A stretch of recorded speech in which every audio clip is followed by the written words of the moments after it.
Bonjour monsieur.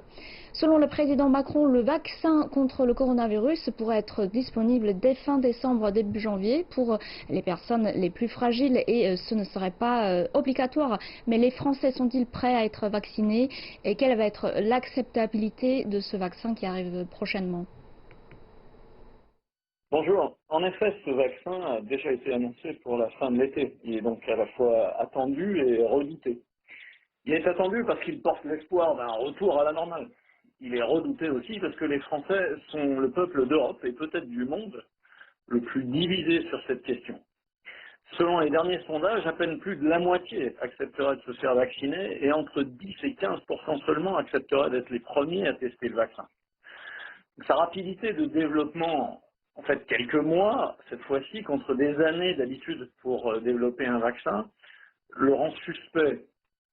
Et les nouveaux vaccins qu'on nous a promis, qui sont à base d'organismes génétiquement modifiés, inquiètent.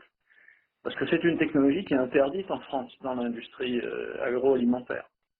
En matière vaccinale, cette technologie reviendrait à agir au cœur de la cellule, alors que ni son efficacité, ni ses effets sur notre patrimoine génétique ne sont encore mesurables.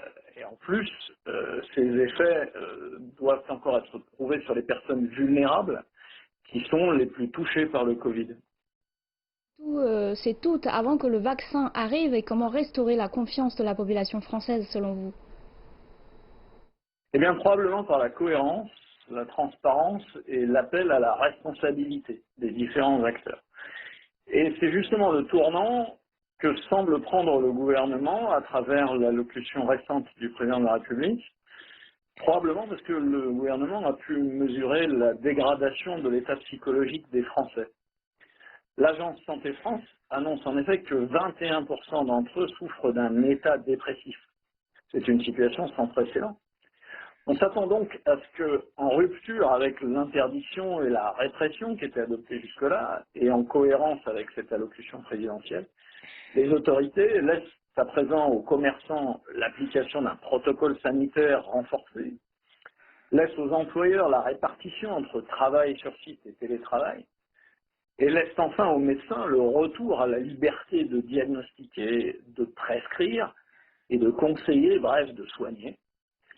Et l'ensemble de ces mesures ferait beaucoup pour restaurer la confiance qui a été mise à mal ces derniers mois dans la société française.